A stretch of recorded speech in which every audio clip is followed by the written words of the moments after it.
Hello everyone. तो आज के इस वीडियो में हम इम्यूनोलॉजी का एक दूसरा इंपॉर्टेंट टॉपिक पढ़ने जा रहे हैं जो है immunity. So what is immunity? Immunity होता क्या है? इम्यूनिटी हमारी बॉडी का डिफेंस सिस्टम होता है जो हमें मल्टीपल इन्फेक्शन से प्रोटेक्ट करता है। और सिंपली समझे तो इम्यूनिटी हमारी बॉडी की वो कैपेसिटी होती है जिसके थ्रू हम हमारी बॉडी किसी भी बैक्टीरिया, वायरस या फंगाई से फाइट करती है। Immunity is defined as resistance offered by the host against any microorganism or any foreign substance, or it is the ability of the body to protect itself from diseases. ये हमें multiple diseases से protect करती है. Immunity is like security guards or of our body. Security guard का काम क्या होता है? किसी भी बिल्डिंग को या किसी भी प्लेस को प्रोटेक्ट करना। सिमिलरली इम्यूनिटी भी हमारी बॉडी को हमें इन्फेक्शन से प्रोटेक्ट करती है। Now let us see this. When any foreign particle enters in your body, immunity attacks on it, makes you healthy and disease free. जब भी कोई फॉरेन पार्टिकल आपकी बॉडी में एंटर करता है, इम्यूनिटी उस पर एक्ट करती है और आपको हेल्दी और डिसीज फ्री रखती है।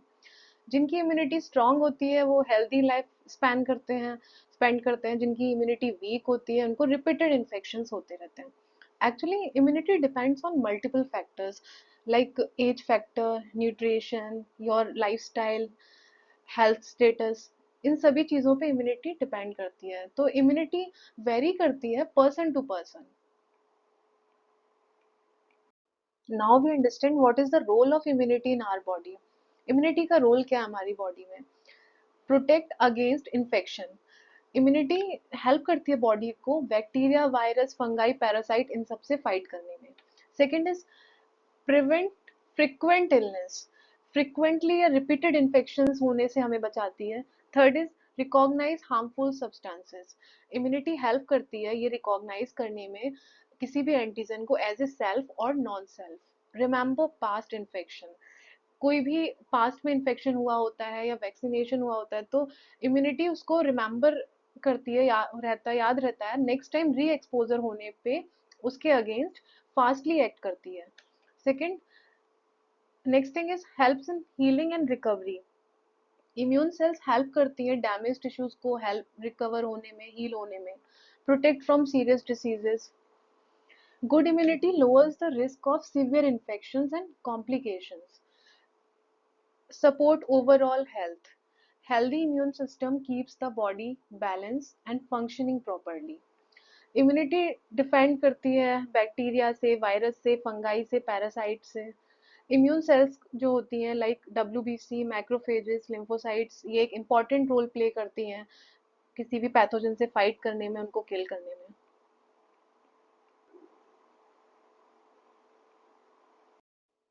Late us see the types of immunity. Immunity कितने टाइप्स की होती है? Immunity is of two types. First innate immunity and the second one is acquired immunity. Innate immunity, which is also known as natural and inborn immunity. Acquired immunity is also known as adaptive and specific immunity. Immunity दो type की होती है, innate immunity, second one is acquired immunity. Innate immunity को natural और inborn immunity भी कहते हैं, acquired immunity को एडेप्टिव एंड स्पेसिफिक इम्यूनिटी भी कहते हैं। इम्यूनिटी दो टाइप की हमने पढ़ी, innate immunity and acquired immunity. Innate immunity which is present right from birth. Innate immunity by birth he body में प्रेजेंट होती है। ये नॉन स्पेसिफिक प्रोटेक्शन बॉडी को प्रोवाइड करती है, तुरंत रिस्पॉन्स होगा, इसके लिए किसी एंटीजन एक्सपोजर की नीड नहीं होती। एंड एन एक्वायर्ड इम्यूनिटी जो होती है ये आफ्टर बर्थ डेवलप होती है, जब भी हमारी बॉडी किसी भी एंटीजन के कांटेक्ट में आती है, जैसे एंटीजन लाइक बैक्टीरिया, वायरस या किसी भी वैक्सीन किसी के भी कांटेक्ट में आती है एंटीजन के, तो उसके बाद जो डेवलप होती है वो एक्वायर्ड इम्यूनिटी होती है। एक्वायर्ड इम्यूनिटी बॉडी का वो डिफेंस सिस्टम होता है जो पर्टिकुलर किसी स्पेसिफिक एंटीजन के अगेंस्ट एक्ट करता है और उसके अगेंस्ट मेमोरी सेल्स भी बनती हैं। Now learn about innate immunity. It is also known as natural or by birth immunity.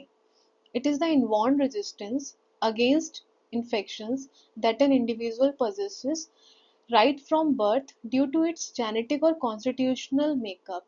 Innate immunity हमें by birth मिलती है, ये person to person vary करती है, depends on its genetic material. Next thing is present since birth, by birth present होती है। Non specific defence, innate immunity किसी एक स्पेसिफिक एंटीजन के अगेंस्ट एक्ट नहीं करती, बल्कि सभी एंटीजन्स के अगेंस्ट सेम तरीके से काम करती है। तो ये जो चीज होती है non specific defence. Next thing is first line of defence, जब भी कोई एंटीजन हमारी बॉडी के कांटेक्ट में आता है तो सबसे पहले इनेट इम्यूनिटी एक्टिवेट होती है। वो उस एंटीजन को बॉडी में एंटर करने से प्रिवेंट करती है। This is first line of defence. For example skin है, म्यूकस मेम्ब्रेन है, tears, saliva, these are the first line of defense. Next thing is prior microbial exposure is not required. Innate immunity के लिए prior microbial exposure की need नहीं होती। Body को पहले infection जरूरी नहीं है, बॉडी में पहले इन्फेक्शन होना चाहिए। Next thing is no memory, innate immunity को पहले हुए इन्फेक्शन का एक्सपोजर याद नहीं रहता। तो नेक्स्ट टाइम जब भी एंटीजन एंटर करेगा बॉडी में, तो इनेट इम्यूनिटी वही सेम रिस्पॉन्स देगी जो फर्स्ट टाइम रिस्पॉन्ड दिया था। Last thing is acts immediately, जब भी कोई एंटीजन के हमारी बॉडी के कांटेक्ट में आता है तो आफ्टर फ्यू मिनट्स और few hours innate immunity activate होती है, इम्यून रिस्पॉन्स देती है, तो इट एक्ट्स इमीडिएटली। अब पढ़ते हैं mechanism of innate immunity. Exposure to microorganisms, several mediators of innate immunity are recruited to the site of infection. होता क्या है, जब भी कोई माइक्रो ऑर्गेनिज्म का एक्सपोजर हुआ बॉडी में, बहुत सारे मीडिएटर्स इनेट इम्यूनिटी के उस इन्फेक्शन साइट पे एक्यूमुलेट होते हैं।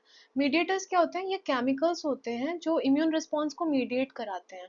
तो वो सभी मीडिएटर्स उस साइट पे, इन्फेक्शन साइट पे आके इकट्ठा होंगे, रिक्रूटेड होंगे। आफ्टर दैट अटैचमेंट होता क्या है, binding of surface molecules of micro organisms to the receptors on the cells of innate immunity. Innate immunity की सेल्स जैसे कि WBC, macrophages, natural killer cells, इनकी सरफेस पे जो रिसेप्टर्स प्रेजेंट होते हैं उनसे बाइंड करते हैं surface molecules of micro organism. So this first step is known as receptor activation. ये जो स्टेप होता है ये होता है रिसेप्टर एक्टिवेशन और receptor interaction. Next thing is MAMPs. MAMPs क्या है? Microbial surface molecules. इनकी फुल फॉर्म क्या होगी? Microbe associated molecular patterns. नाम से ही समझ में आ रहा है, माइक्रोब से एसोसिएटेड कुछ मॉलिक्यूलर पैटर्न्स। सो ये होते क्या है? They are common molecular structures found on microbe. Common का मतलब यहाँ पे ये है कि ये वो मॉलिक्यूलर पैटर्न्स हैं या मॉलिक्यूलर स्ट्रक्चर्स हैं जो सभी माइक्रोब्स में प्रेजेंट होते हैं, चाहे वो बैक्टीरिया हो, वायरस हो या फंगस हो, जिन्हें रिकॉग्नाइज करता है हमारा innate immune system. Now why MAMPs are important? First, they help the body to identify the microbe as an foreign substance. सबसे पहले तो वो यही हेल्प करता है आइडेंटिफाई कराने में कि ये जो माइक्रोब है ये फॉरेन सब्सटेंस है, ये हमारा सेल्फ बॉडी का कोई भी एंटीजन नहीं है। Next thing, they trigger the इनेट immune response, ये इनेट इम्यून रिस्पॉन्स को जनरेट करते हैं। Third, they are detected by pattern recognition receptors (PRR), like toll-like receptors. इनको डिटेक्ट कौन करता है? Pattern recognition receptor. अब पढ़ते हैं पैटर्न रिकॉग्निशन रिसेप्टर्स के बारे में। These are the molecules present on the surface of host cells like phagocytes that recognize MAMS. Pattern recognition receptors जो होते हैं ये होस्ट सेल की सरफेस पे प्रेजेंट होते हैं और इनका काम क्या होता है? मैम्स को आइडेंटिफाई करना। मैम क्या था? माइक्रोव एसोसिएटेड मॉलिक्यूलर पैटर्न्स। नाउ जब भी पैटर्न रिकॉग्निशन रिसेप्टर रिकॉग्नाइज करते हैं मैम्स को तो एक सिग्नल जनरेट होता है which activates transcription factors and which stimulates expression of genes which codes for cytokines and enzymes. Cytokine और एंजाइम्स का एक इम्पॉर्टेंट रोल होता है एंटी माइक्रोबियल एक्टिविटीज में। इनेट इम्यूनिटी के एंटी माइक्रोबियल एक्टिविटीज में इसका एक मोस्ट इम्पॉर्टेंट रोल है साइटोकाइंस और एंजाइम्स का।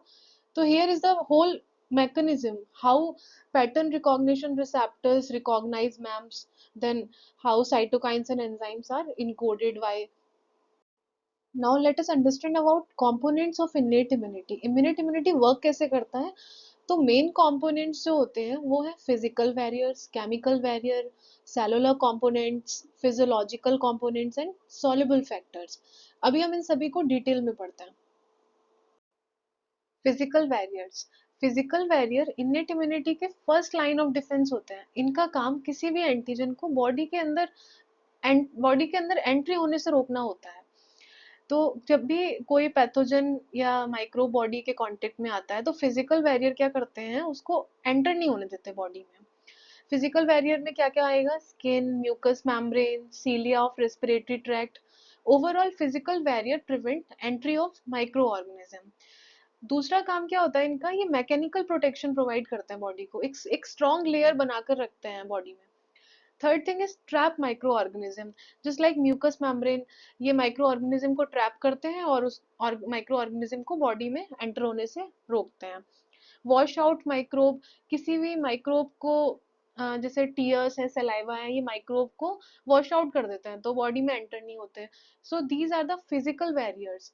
केमिकल बैरियर्स, केमिकल बैरियर्स का क्या काम होता है, ये माइक्रोब की ग्रोथ को रोकते हैं। ये बॉडी में एक अनफेवरेबल एनवायरनमेंट क्रिएट करते हैं जिससे माइक्रोब ग्रो ना कर सके। तो केमिकल बैरियर्स में क्या क्या आएगा, gastric acid, lysozyme enzymes, tears, saliva, sweat and sebum, low pH of skin. These are the physical barrier and chemical barriers.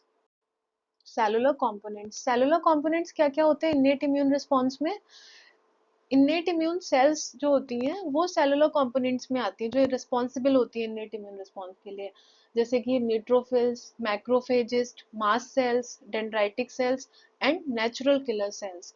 तो सेलुलर कंपोनेंट्स का काम क्या होता है, ये फैगोसाइटोसिस करते हैं और साइटोटॉक्सिक एक्शन करते हैं किसी भी पैथोजन पे। इसी तरह से ये उसकी ग्रोथ को रोकते हैं।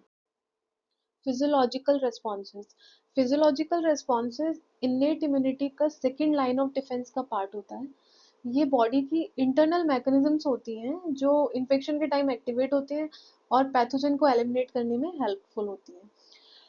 जैसे कि फीवर, फीवर में क्या होगा, बॉडी का टेम्परेचर इंक्रीज होगा तो माइक्रोब की ग्रोथ स्लो हो जाएगी।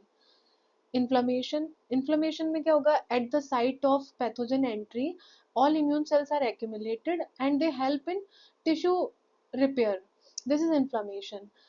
Acute phase response, acute phase response एक rapid non specific response होता है जो इन्फेक्शन या टिश्यू डैमेज के तुरंत बाद एक्टिवेट होगा और पैथोजन को कंट्रोल करने में हेल्प करता है। This is acute phase response. So overall physiological barrier का काम क्या होता है, अनफेवरेबल एनवायरनमेंट क्रिएट करना माइक्रोब की ग्रोथ के लिए। Next is soluble factors, soluble factors में आता है complement system, cytokines, interferons. Soluble factors का काम होता है पैथोजन का डिस्ट्रक्शन करना और सेल सिग्नलिंग। सेल सिग्नलिंग का मतलब होता है एक सेल दूसरे सेल से कनेक्ट करती है through chemical messengers which are helpful in immune responses. So this is all about physiological response and soluble factors. Now let us see this. Physical components का काम क्या होता है, किसी भी माइक्रोब की एंट्री को ब्लॉक करना। केमिकल कंपोनेंट्स का काम माइक्रोब को किल करना। सेलुलर कंपोनेंट्स फैगोसाइटोसिस करते हैं और सॉल्युबल कंपोनेंट इम्यून एक्टिवेशन करते हैं। नेक्स्ट टाइप जो इम्यूनिटी का है वो है एक्वायर्ड और एडेप्टिव इम्यूनिटी। ये वो इम्यूनिटी होती है जो बाय बर्थ डेवलप होती है बॉडी में। जब भी बॉडी किसी फॉरेन एंटीजन जैसे कि बैक्टीरिया, वायरस या कोई भी टॉक्सिन के कांटेक्ट में आती है तो जो इम्यूनिटी डेवलप होती है बॉडी में वो होती है एक्वायर्ड और एडेप्टिव इम्यूनिटी। ये इम्यूनिटी स्पेसिफिक होती है और फ्यूचर के लिए मेमोरी सेल्स भी बनती हैं। होता क्या है, जब भी पैथोजन बॉडी में एंटर करेगा इम्यून सिस्टम उसके एंटीजन को आइडेंटिफाई कर लेगा, रिकॉग्नाइज कर लेगा। आफ्टर दैट वी लिम्फोसाइट जो होंगी वो एंटीबॉडी बनाएंगी, टी लिम्फोसाइट्स इन्फेक्टेड सेल्स को डिस्ट्रॉय करेंगी, देन बॉडी में मेमोरी सेल्स बन जाएंगी। इसीलिए जब भी सेम पैथोजन दोबारा कभी आएगा बॉडी में तो बॉडी बहुत फास्ट और स्ट्रॉन्ग रिस्पॉन्स देगी उसके against. So this is acquired or adaptive immunity which is develops after birth. It is produced when the body is exposed to a specific antigen. जब भी बॉडी किसी particular antigen के contact में आएगी then जो immunity responsible होगी उसके लिए वो होगी एडेप्टिव और acquired immunity.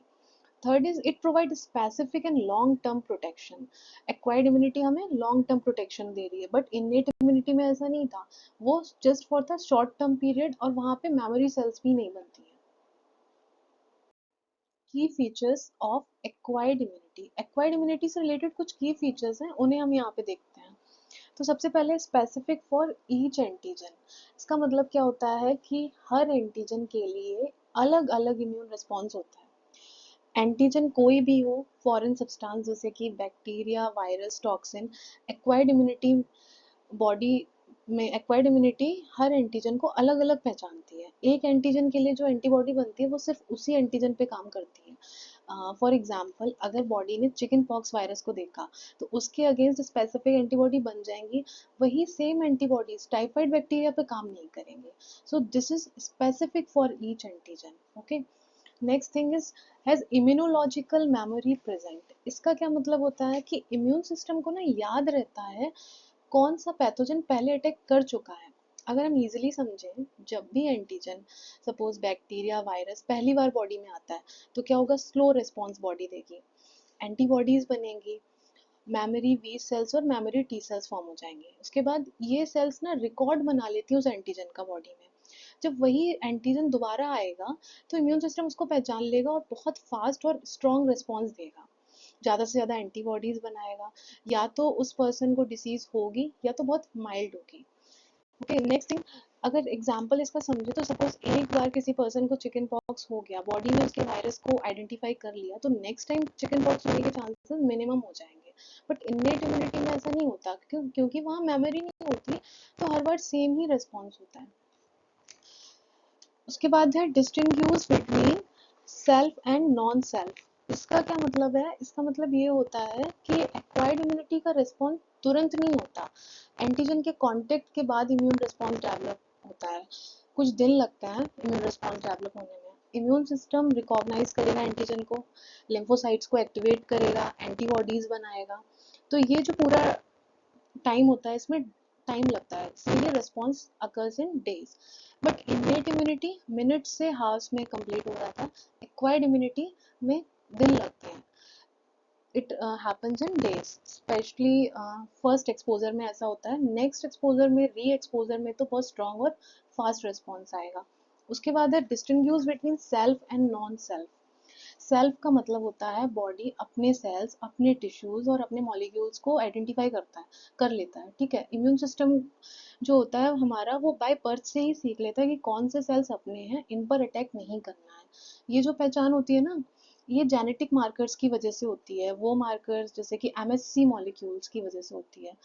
So non self वो सब कुछ है जो बॉडी में बाहर से आता है और जिसका स्ट्रक्चर हमारी बॉडी सेल से अलग होता है, तो इम्यून सिस्टम उन्हें एज ए फॉरेन पार्टिकल की तरह ट्रीट करता है, इसके अगेंस्ट इम्यून रिस्पॉन्स जनरेट करेगा। नेक्स्ट है रिक्वायर्ड प्रायर माइक्रोबियल एक्सपोजर। इसका क्या मतलब है, एक्वायर्ड इम्यूनिटी को काम करने के लिए बॉडी का पहले एक्सपोजर होना जरूरी होता है। ये एक्सपोजर नेचुरल इन्फेक्शन से भी हो सकता है, वैक्सीनेशन से भी हो सकता है। फर्स्ट एक्सपोजर में क्या होगा, इम्यून सिस्टम एंटीजन को रिकॉग्नाइज करेगा, एंटीबॉडी बनाएगा, मेमोरी सेल्स बन जाएंगी, ठीक है।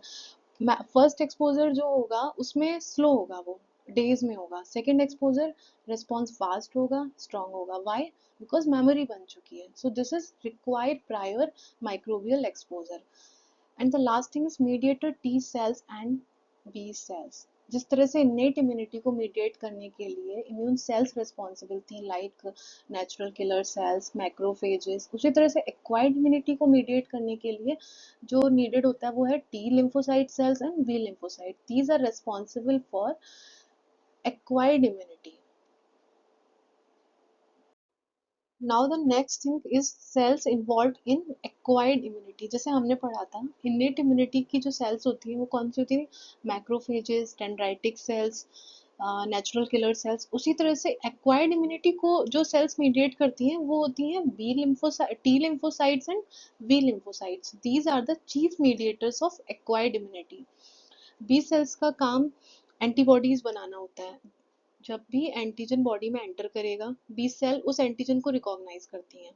बी सेल्स डिफरेंशिएट होंगी प्लाज्मा सेल्स में, then plasma cells antibody produce करेंगी। कुछ बी सेल्स जो हैं वो डिफरेंशिएट होती हैं मेमोरी बी सेल्स में, जो मेमोरी बनाती हैं उस एंटीजन के लिए फॉर फर्दर री एक्सपोजर अब कभी होगा तो अगेन एक्ट करने के लिए।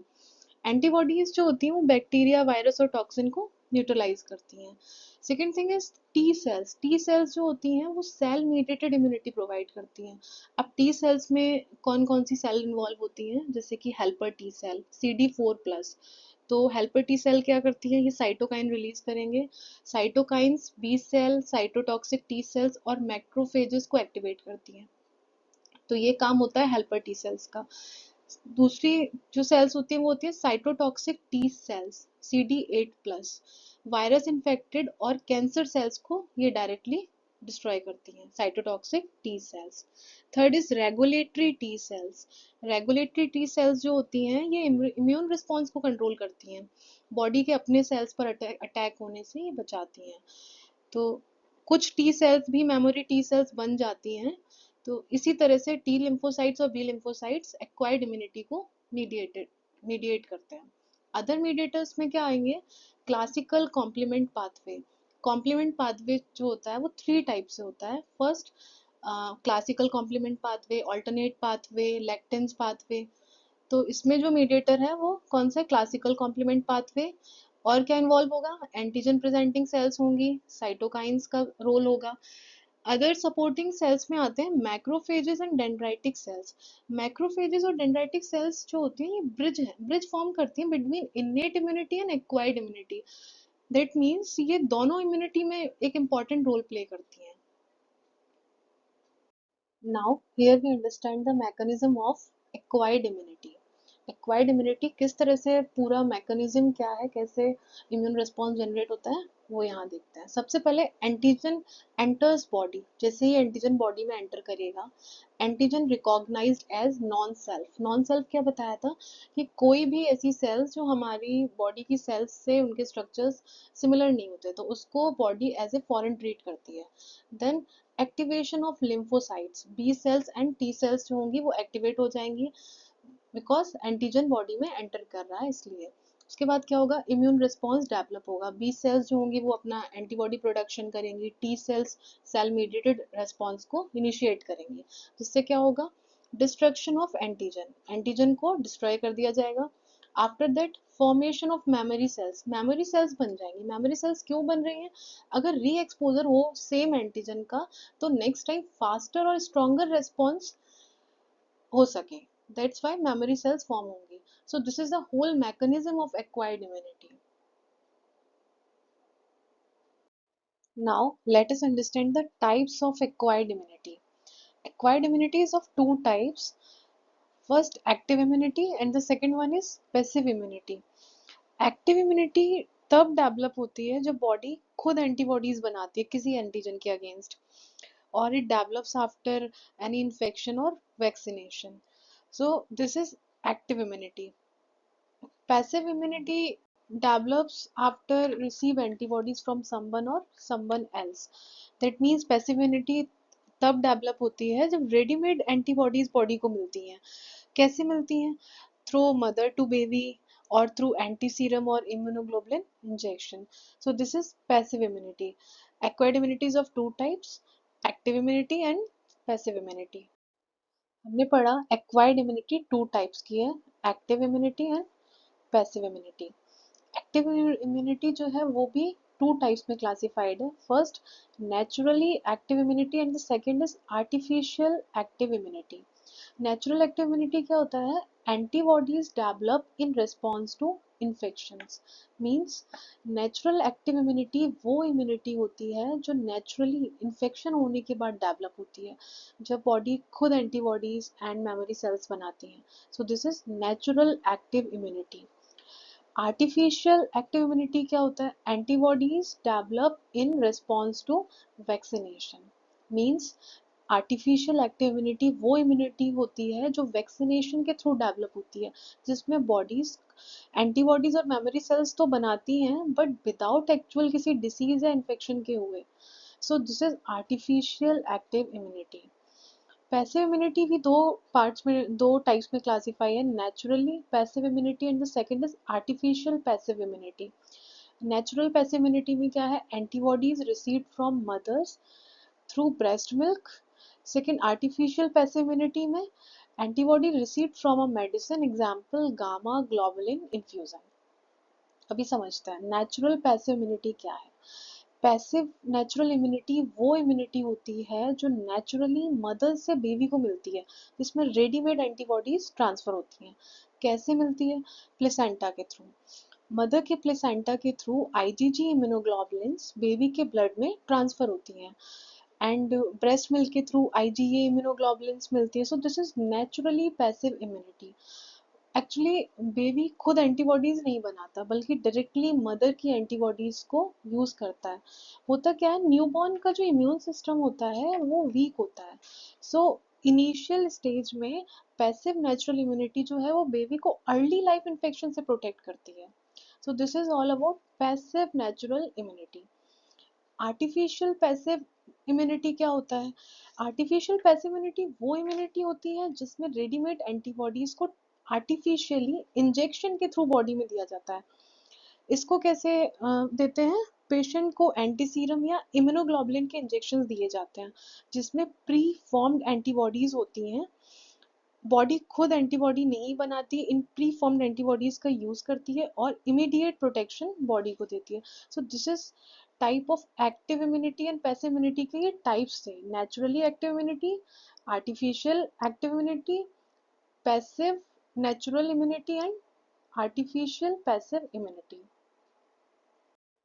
Now let us understand active immunity in detail. It is the resistance developed by an individual towards an antigenic stimulus. जैसे कि हमने पढ़ा एक्टिव इम्यूनिटी तब इंड्यूस्ड होती है बॉडी में जब कोई इन्फेक्शन होता है या वैक्सीनेशन होता है।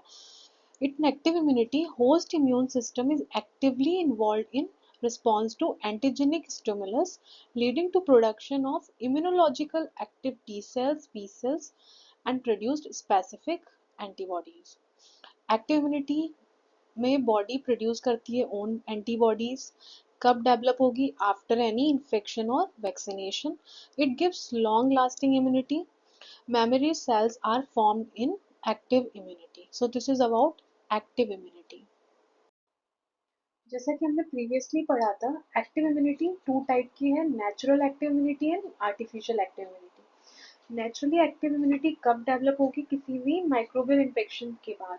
एंड आर्टिफिशियल एक्टिव इम्यूनिटी कब डेवलप होगी, जब किसी भी इम्यूनोजन का एक्सपोजर होगा, लाइक वैक्सीनेशन वगैरह होता है उस कंडीशन में। Now here we see the examples of active immunity. Measles infection, which is example of natural active immunity. Measles का infection natural active immunity इसलिए है क्योंकि disease naturally होती है और body खुद immunity develop करती है. So the measles infection is the example of natural active immunity. Similarly, BCG vaccine is the example of artificial active immunity. अब पढ़ते हैं passive immunity के बारे में. It is the resistance that is transferred passively to a host in a ready-made form without active participation of the host immune system. जैसा कि हमने पहले पढ़ा, पैसिव इम्यूनिटी वो इम्यूनिटी होती है, ये कब डेवलप होती है, जब रेडीमेड एंटीबॉडीज बॉडी को मिलती हैं। सो इसमें होस्ट का इम्यून सिस्टम का पार्टिसिपेशन नहीं होता। Body receives readymade antibodies, protection is immediate, protection immediately मिलेगा।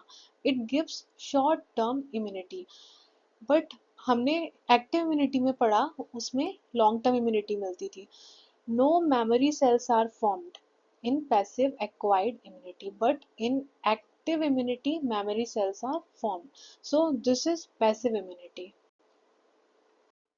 Types of passive immunity, it is natural passive immunity and artificial passive immunity. Natural passive immunity में हमने पढ़ा था आईजीजी एंटीबॉडी ट्रांसफर होती है mothers to foetus through placenta.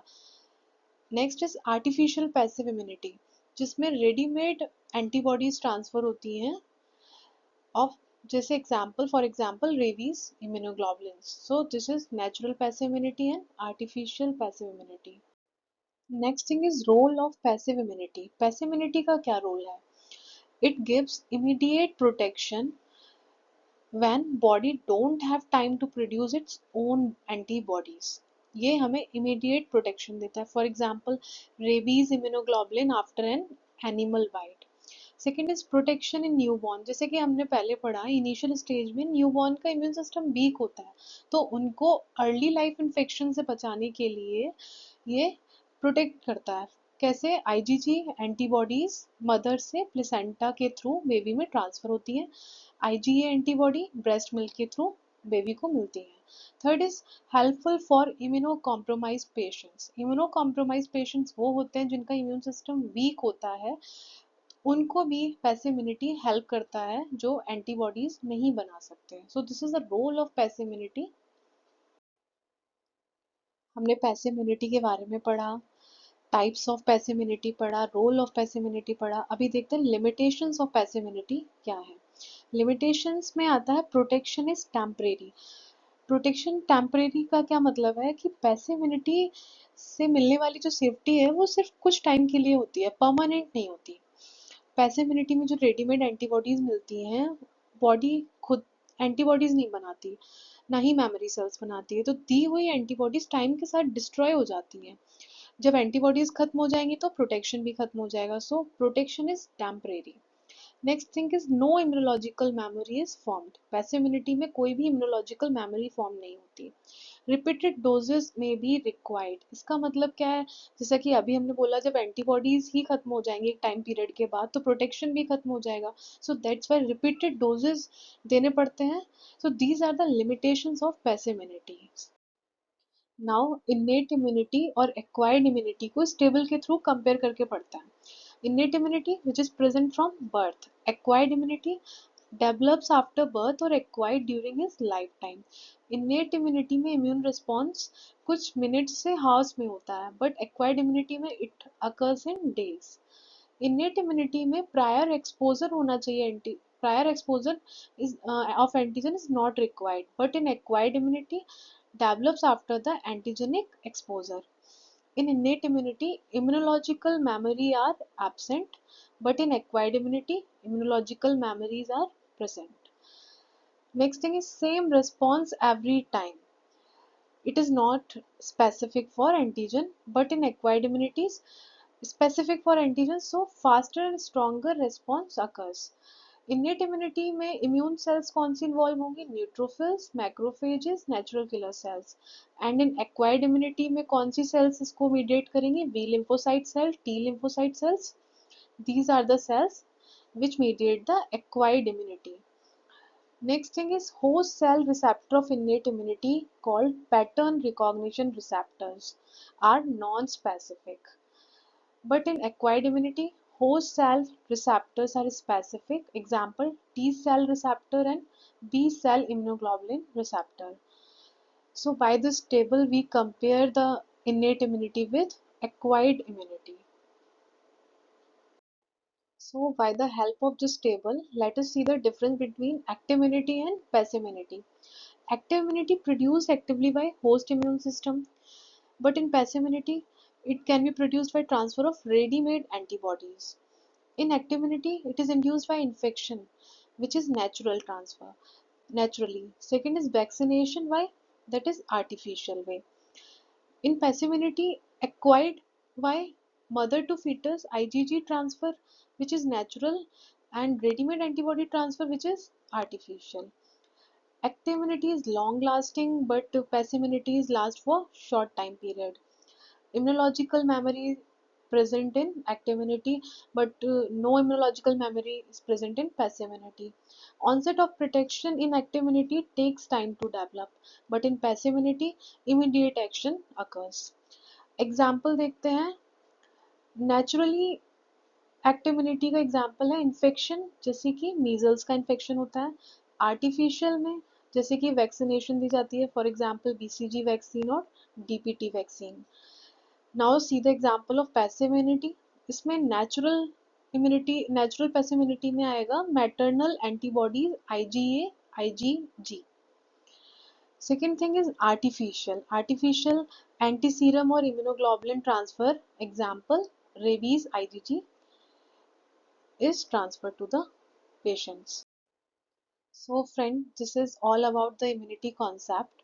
If you have any question or doubt, please ask in the comment box. And thanks for watching this video. Stay tuned for further videos.